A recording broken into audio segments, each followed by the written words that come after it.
কিয়ামতের এমন একটা দিন, মাহশরের দিন, আপনি তখন কেউ কারণ হবে না। আপনার আদরের বিবি আপনার হবে না, আপনার আদরের সন্তান আপনার হবে না, আপনার আদরের মা আপনার হবে না, আপনার আত্মীয় স্বজনেরা আপনার হবে না। কিয়ামতের দিন, কঠিন দিনে রাসূলুল্লাহ বললেন, তোমরা যদি আমার একটা সুন্নাত মানো, মান আহাব্বা সুন্নতি ফাকাদ আহাব্বানি ওয়া মান আহাব্বানি কানা মাই ফিল জান্নাহ। যখন এই কঠিন মাহশরের দিনে, যখন কেউ কারণ হবে না, আপনি একটা নেকির জন্য মায়ের কাছে যাবে, ও মা, জনম দুঃখিনী মা, পৃথিবীতে আমি তোমাকে মা বলে ডেকেছি, মা, ও আমার জনম দুঃখিনী মা, আমাকে একটি নেকি দান করো। মা বলবে, না বেটা না, পৃথিবীতে আমার কোনো সন্তান ছিল না। আপনি যখন পিতার কাছে যাবে, ও আমার পিতা, আমার একটা নেকি দান করো, তখন পিতা বলবে, ও আমার সন্তান, পৃথিবীতে আমার কোনো সন্তান ছিল না। সে কঠিন মাহশরের দিনে রাসূলুল্লাহ বললেন, মান আহাব্বা সুন্নতি ফাকাদ আহাব্বানি ওয়া মান আহাব্বানি কানা মাই ফিল জান্নাহ। সেই কঠিন মাহশরের দিনে তোমরা যদি আমার একটা সুন্নাত আঁকড়ে ধরো, ও আমার উম্মত উম্মাতিনীরা, তোমরা যখন আমার একটা সুন্নাত যদি আঁকড়ে ধরতে পারো, কিয়ামতের দিন, মাহশরের দিনে আমি রাসূলুল্লাহ তোমাদেরকে না নিয়ে জান্নাতে প্রবেশ করব না। আমি রাসূল কিয়ামতের দিন তোমাদেরকে না নিয়ে আমি রাসূল জান্নাতে প্রবেশ করব। কঠিন মাহশরের দিনে আপনি যে বিবির জন্য এত মেহনত, আপনি যে সন্তানকে খাওয়ানোর জন্য আল্লাহর হুকুমগুলো ছাড়ছে, সেই সন্তানরা আপনার এক সময় কাছে আসবে না। আপনি দেখেন না, পৃথিবীতে স্বার্থে যখন আঘাত হয়, তখন সন্তানও আপনাকে ফেলে দিয়ে চলে যায় না।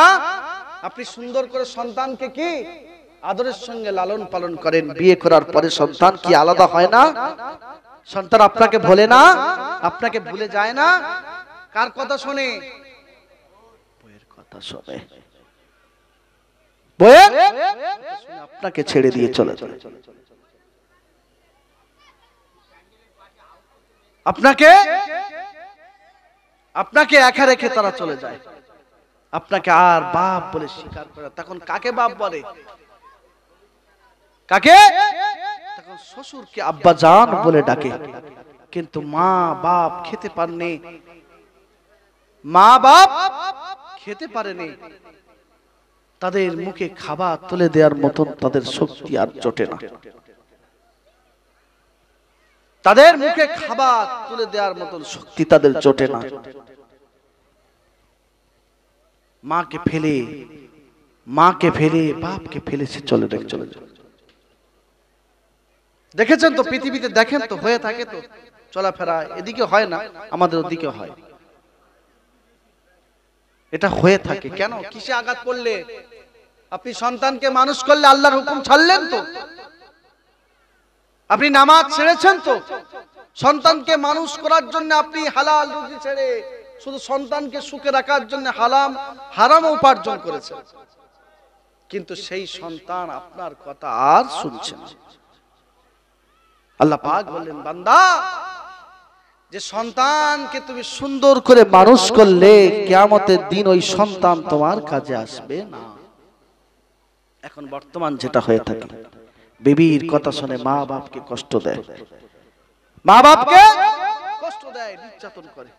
আপনি দেখেননি? সোশ্যাল মিডিয়া দেখেন কি অবস্থা, কি অবস্থা। ছেলে দাঁড়িয়ে আছে আর বৌমা মাকে পিটছে, বাপকে পিটছে। দেখছেন না? এটা হয়ে আছে, দেখুন, হাজার হাজার হাজার হাজার। কিসের জন্য? শুধু অভাব, তার মধ্যে ইসলামের কোন জ্ঞান তার মধ্যে নাই। ইসলামের জ্ঞান তার মধ্যে নাই। আল্লাহ পাক বললেন, বান্দা, তোমরা হলো চতুষ্পদ জন্তু থেকে তোমরা কি উন্নতম। ওয়ালাকাদ যারানা লিজাহান্নামা কাসীরাম মিনাল জিন্নি ওয়াল ইনস। আরে আমার বান্দা, তোমরা কি জানো না আমি ওই কোরআনের আয়াতকে বললাম ওয়ালাকাদ যারানা লিজাহান্নামা কাসীরাম মিনাল জিন্নি ওয়াল ইনস লাহুম কুলুবুন লা ইয়াফকাহুনা বিহা ওয়া লাহুম আযানুন লা ইয়াসমাউনা বিহা উলাইকা কাল আনআম বাল হুম আযাল। হে আমার বান্দা, তোমাদের কাছে যখন নামাজের কথা বলা হয় তোমরা তখন শোনো না, তোমাদের কাছে যখন রাসূলুল্লাহর কথা বলা হয় তোমরা তখন শোনো না, তোমাদের কাছে যখন রাসূলুল্লাহর সুন্নতের কথা বলা হয় তোমরা তখন শোনো না। তোমরা হলো চতুষ্পদ জন্তুর থেকেও তোমরা নিকৃষ্ট। তোমাদের কাছে যখন এই কথাগুলো তোমাদেরকে বলা হয় তোমরা তখন শোনো না। তোমাদেরকে শোনার জন্য তো আল্লাহ তাআলা বানিয়েছে। তোমরা যদি না শোনো তাহলে তোমরা তখন কি চতুষ্পদ জন্তুর থেকেও তোমরা নিকৃষ্ট। উলাইকা কাল আনআম বাল হুম। আমরা কিন্তু সে কথাগুলো আল্লাহ পাকের দরবার, সে কথাগুলো আল্লাহ পাকের কথাগুলো কিন্তু আমরা শুনি। ওই জন্য আমি বলতে চাই পৃথিবী কিছুই নয়, পৃথিবী শুধু আফসোস আফসোস আফসোস। আপনাকে যদি কয়েকশো কোটি টাকা দেয় আপনি তেমন আরো চিন্তা করবে আরো কত টাকা আমার হতে হবে। আপনার কাছে যদি 10,000 টাকা থাকে আপনি ভাববেন আমার কাছে কিভাবে 20,000 হবে। কিন্তু আপনি বর্তমান যুগে দেখেন কোথায় মানুষ আছে আল্লাহ ওয়ালা এবং আল্লাহকে ইবাদতটা সঠিকভাবে করে, রাসূলুল্লাহর মহব্বতটা তার মধ্যে অন্তরের মধ্যে আছে। আপনি দেখেন এত বড় একটা মজলিস, যুবক ভাইরা কোথায়? বর্তমান যে ইসলামের যে মেন খুঁটি, যেসব ভাইদের হাতে যে যুবক হলো, রাসূল বলছেন যুবক বয়সে যা ইবাদতটা যা কবুল হয় বৃদ্ধ বেলায় তা হতে একটু অসুবিধা হয় নাকি? ওই জন্য আমি বলতে চাই যে আমার যুবক ভাইরা আজ জলসাতে বসার মতো, তারা জলসা দেবে, মিলাদ দেবে, মাহফিল দেবে, সব দেবে, কিন্তু বসার মতন তাদের ক্ষমতা থাকবে। ওই জন্য বলতে চাই রাসূল বলতেন যে আমি রাসূল, একটা বৃদ্ধ মহিলা রাসূলুল্লাহর কাছে গেলেন, গিয়ে বলছেন ইয়া রাসূলুল্লাহ আমার সন্তানটা একটু মিষ্টি খেতে ভালোবাসে। কি খেতে ভালোবাসে? মিষ্টি খেতে ভালোবাসে। তা রাসূলকে বললেন, ইহুদি মহিলাটা বললেন ইয়া রাসূলুল্লাহ আপনি একটু, হে মুসলমানদের নবী আপনি একটু এই বাচ্চাটাকে একটু বকে দেন তো, মিষ্টি যেন কম খায়। আমি বৃদ্ধ মহিলা, আমার স্বামী নেই, আমি বিধবা মহিলা, আমি কোথা থেকে এই সন্তানকে এত মিষ্টি দেব? রাসূল বললেন হে বৃদ্ধ মহিলা আপনি কিছুদিন পর আমার কাছে এসো। কিছুদিন পর, একটা সপ্তাহ হয়ে যাওয়ার পর সেই বৃদ্ধ মহিলাটা সন্তানকে নিয়ে এসে বললেন হে মুসলমানদের নবী মুহাম্মদুর রাসূলুল্লাহ আপনি একটু আমার সন্তানকে একটু বকে দেন না, আমি কোথা থেকে এত অর্থ পাবো আমার এই সন্তানটাকে মিষ্টি দেবো, এই মিষ্টি খেতে খুব ভালোবাসে। রাসূল বললেন আরেকটা সপ্তাহ পর আমার দরবারে এসো। আরেকটা সপ্তাহ ঘুরে আসার পরে বৃদ্ধ মহিলাটা যখন এলেন, রাসূল বললেন হে বাচ্চা শোনো, তুমি এত মিষ্টি খাও কেন? তুমি একটু কম খেতে পারো না? তোমার মা এত পয়সা কোথায় পাবে? সেই ইহুদি মহিলাটা রেগে গেলেন। কি করলেন? রেগে গেলেন, গিয়ে বলছে হে নবী মুহাম্মদ, হে মুসলমানদের নবী মুহাম্মদুর রাসূলুল্লাহ আপনি এই কথাটা বলতে 15টা দিন সময় নিলেন? আপনি তো প্রথম দিন বলে দিতে পারতেন, তাহলে আপনি এতদিন সময় কেন নিলেন? রাসূলুল্লাহ বললেন হে আমার মা আপনি কি জানেন আমি রাসূল মিষ্টি খেতে ভালোবাসি? জোরে বল সুবহানাল্লাহ। আমি রাসূল মিষ্টি খেতে ভালোবাসি। হে বৃদ্ধ মহিলা আমি রাসূল আগে মিষ্টি খাওয়া কম করলাম, তারপরে এই শিশুটাকে মিষ্টি খেতে কম করলাম। আমি রাসূল নিজে মিষ্টি খেতে পছন্দ করতাম, আমি নিজে মিষ্টি খাওয়া কম করলাম, আর এই বাচ্চাটাকে আমি বলে দিলাম মিষ্টিও কম খাবে। কেন? আমি রাসূল আগে নিজে কাজটা করব, আমি রাসূল আগে আল্লাহ তাআলার কাজ করব, তারপরে আমার উম্মতিদেরকে আমার উম্মতদেরকে জানাবো। জোরে বল সুবহান। আমি আলেম, আমি হাফেজ, আমি মুফতি সাহেব, আমি মুহাদ্দিস, আমি মুফাসসির, আমি নিজে নামাজ পড়ি না। আমি নিজে মুহাদ্দিস, আমি নিজে মুফাসসির, আমি নিজে মুফতি, ইসলামের কোন বিধান তার মধ্যে আসে না। নিজেকে মুফতি বলে দাবি করে, নিজেকে হাফেজ বলে দাবি করে, নিজেকে মাওলানা বলে দাবি করে, নিজেকে ইমাম বলে দাবি করে, নিজেকে মুফাসসির বলে দাবি করে, কিন্তু নিজের মধ্যে আল্লাহ তাআলার ভয় তার অন্তরের মধ্যে নাই। আপনি নিজে প্রচার করছেন ইসলামের খুঁটিগুলো সঠিকভাবে মেনে নিতে হবে, ইসলামের কাজগুলো সঠিকভাবে মেনে নিতে হবে, নিজের সন্তানদেরকে কিন্তু ইসলামের জন্য তাগিদ তাদের করছেন না। রাসূল ওই বৃদ্ধ মহিলাটাকে বলতেন, হে বৃদ্ধ মহিলা, আমি আগে মিষ্টি খেতে ভালোবাসতাম। হে বৃদ্ধ মহিলা, তুমি ভাববেন না আমি এতদিন কেন তোমাকে ঘোরালাম, তুমি ভাববেন না আমি এতদিন তোমাকে কেন ঘোরালাম। হে বৃদ্ধ মহিলা, আমি রাসূল নিজে মিষ্টি খেতে ভালোবাসতাম, যার কারণে আমি রাসূলুল্লাহ এতদিন ঘোরালাম, আমি রাসূলুল্লাহ এতদিন করেছি, এই কারণে আমি রাসূলুল্লাহ আগে মিষ্টি খাওয়া কম করলাম, তারপরে আপনার ছেলেকে মিষ্টি খেতে কম বললাম, তারপরে আপনার ছেলেকে মিষ্টি খেতে কম করতে বললাম। তাহলে আমি রাসূল যেটা করি সেটা উম্মতদেরকে জানিয়ে দেব, সাহাবীদেরকে জানিয়ে দেব। আর আমি মুহাদ্দিস, আমি নিজে যেটা বলি সেটা করি না। আমি নিজে মুফতি, আমি নিজে যেটা বলি সেটা নিজে যেটা বলি মানুষকে, আমি নিজে সেটা করি না। আমি নারীদেরকে বলি পর্দা করো, কিন্তু আমার মেয়েটা পর্দা করে না। আমি হাফেজ, আমি নিজে মানুষকে বলি কোরআনকে মেনে চলো, পর্দা নিয়ে চলো, কোরআনের বিধানগুলো সঠিকভাবে মেনে নাও, কিন্তু আমি যদি না মানি এর প্রতি কতটা তাগিদ পড়বে নাকি? আমি যদি মুফতি সাহেব হয়ে আর আমার মেয়েটা যদি বেপর্দায় চলাফেরা করে, তাহলে আমার কি সম্মানটা থাকবে বাবু? আমি হাফেজ, তাহলে আমি যদি হাফেজ হয়ে আর আমার মাটা, আমার বোনটা, আমার বউটা যদি রাস্তাঘাটে চলাফেরা করে, বেগানা পুরুষদেরকে দেখে, আমার সম্মানটা বাড়বে। আর আমি যদি আপনাদেরকে বলি, আপনারা মানতে পারবেন? আপনারা কি করে মানবেন? আমার নিজের বউটা তো বেপর্দায় চলাফেরা করছে, আমার নিজের বিবিটা তো বেপর্দায় চলাফেরা করছে, আমার নিজের বোনটা তো বেপর্দায় চলাফেরা করছে। রাসূল বললেন, হে বৃদ্ধ মহিলা, আমি নিজে আগে মিষ্টি খাওয়া কম করলাম, তারপর শিশুকে বললাম তুমি রাগ করো না। বৃদ্ধ মহিলা বললেন, ইয়া রাসূলুল্লাহ, ইয়া হাবিবুল্লাহ, হুজুর, আমি বুঝতে পারলাম ইসলাম ধর্ম এত মহব্বতের ধর্ম, এর থেকে আর ভালো ধর্ম আমি দেখতে পাইনি।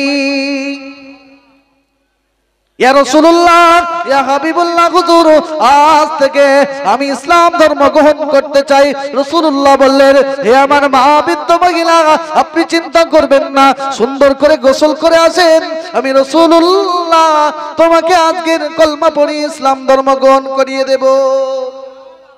আমি রাসূল আজকে সুন্দর করে আপনি গোসল করে আসেন, আমি রাসূল তোমাকে নিজে গোসল, নিজে আমি তোমার হাত ধরে আজকের মা আমি তোমাকে ইসলাম ধর্ম গ্রহণ করিয়ে দেব। জোরে বল সুবহানাল্লাহ।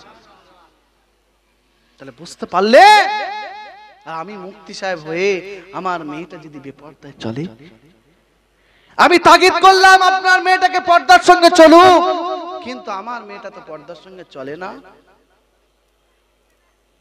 আপনি বললেন, আপনি যেটা বললেন সেটা করলেন না, রাসূল যেটা বললেন সেটা করলেন, আপনি কাকে মানবেন? রাসূল যেটা বললেন সেটা করলেন, আগে মানলেন তারপরে অপরকে বললেন। আপনি মুহাদ্দিস মুফতি হলেন, আপনি নিজে বললেন কিন্তু কাজ করলেন না, তাহলে আপনি কি করে রাসূলুল্লাহর মহব্বত আপনার মধ্যে থাকলো? আপনি তো একজন বেদিনের থেকেও নিকৃষ্ট, আপনি তো একটা বেদিনের থেকেও নিকৃষ্ট। ওই জন্য নিজেকে সচেতন হন। ওই কোরআনের আয়াত কি তোমরা জানো না? আল্লাহ তাআলা বললেন, হে আমার জন যুবকেরা, হে আমার সোনামানিকেরা, হে আমার মা বোনেরা, আল্লাহ পাক কোরআনের মধ্যে জানিয়ে দিলেন, কুল ইন কুনতুম তুহিব্বুনাল্লাহ ফাত্তাবিউনি ইউহিব্বুকুমুল্লাহ ওয়া ইয়াগফিরু লাকুম যুনুবাকুম আল্লাহু গফুরুর রহিম।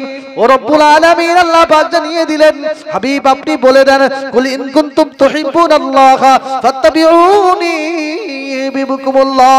হে নবী আপনি বলে দেন, আমি আল্লাহকে যদি কেউ পেতে হয়, হে নবী আপনি বলে দেন, আমি আল্লাহকে যদি কোনো বান্দা পেতে হয়, আগে আমার নবী মুহাম্মাদুর রাসূলুল্লাহকে মেনে নিতে হবে।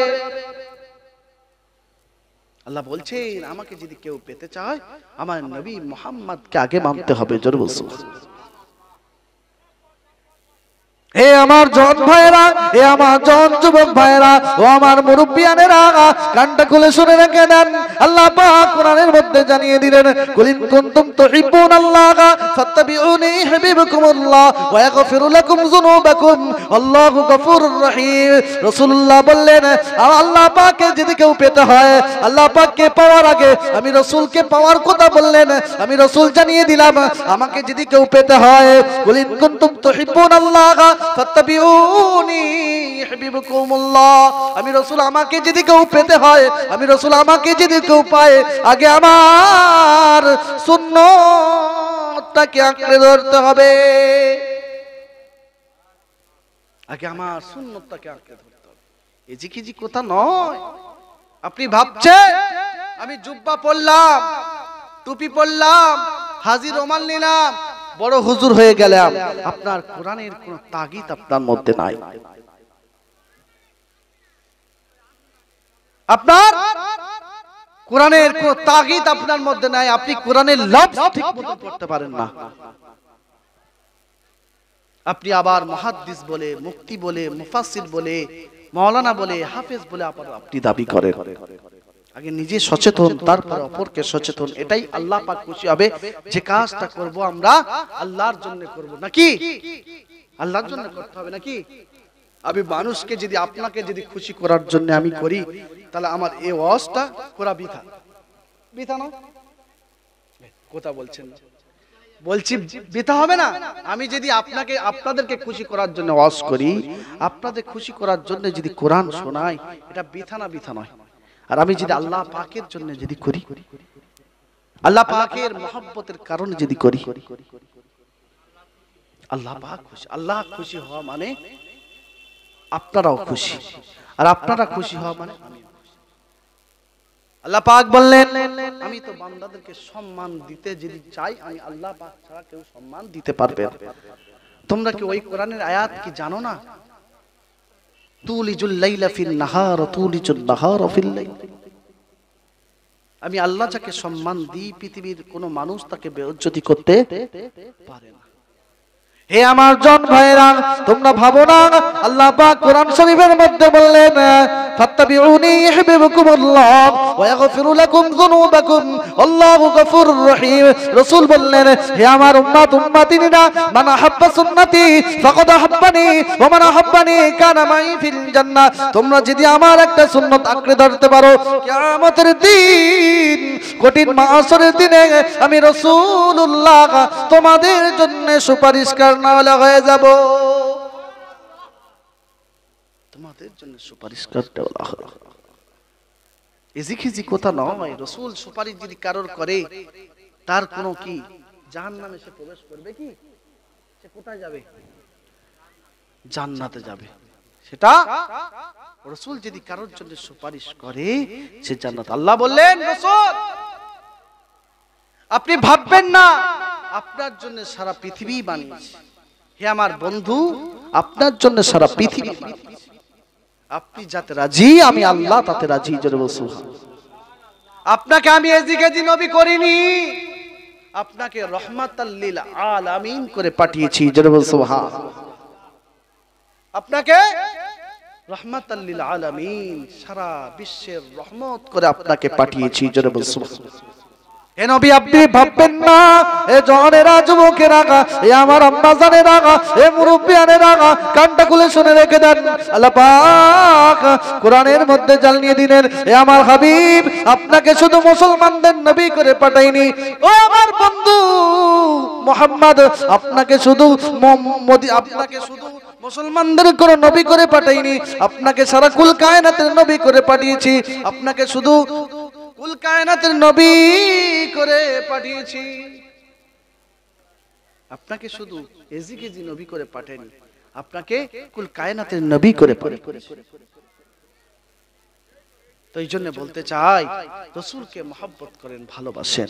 আমরা সবাই জানি, আমরা সবাই এটাই ভাবতে হবে যে রাসূল যার প্রতি রাজি, রাসূলের সুন্নাত যদি আমার মধ্যে থাকে, রাসূলের লেবাস যদি আমার মধ্যে থাকে, রাসূলের লেবাস থাকা মানে মাইয়ের যখন শোয়ানো হয় আলা মিল্লাতে রাসূলুল্লাহ বলে কি না? যখন মাইয়ের যখন শোয়ানো হয় কি বলেন আপনারা? অন্য কোন দোয়া আছে নাকি? কি বলেন? যখন মাইয়ের যখন শোয়ানো হয়, যখন কবরে যখন শোয়ানো হয় কি বলেন? হ্যাঁ, বিসমিল্লাহি আলা মিল্লাতে রাসূলুল্লাহ। এই রাসূলের অনুসারী ছিল আজকের আমরা রাসূলুল্লাহর অনুসারী করে পৃথিবীর জমিন থেকে বিদায় দিলাম। আল্লাহ পাক আপনি দেখবেন আপনার এই বান্দাকে রাসূলুল্লাহর অনুসারী করে পাঠালাম, আর আপনার মুখে যদি দাড়ি না থাকে, আপনি যে কবরে নিচে লেবে আলা মিল্লাতে রাসূলুল্লাহ বলে কি চাচাজি বলেন তো, আর আপনার মুখে যদি দাড়ি না থাকে আপনি কি করে আলা মিল্লাতে রাসূলুল্লাহ বললেন? যখন আপনি বলে চলে আসলেন, ফেরেশতারা এসে দেখলে বাবা বান্দা তো আল্লাহ পাকের বান্দা তো বলে গেলেন আলা মিল্লাতে রাসূলুল্লাহ, রাসূলুল্লাহর অনুসারী, কিন্তু তো মুখে কোনো স্যাম্পল নেই রাসূলুল্লাহর।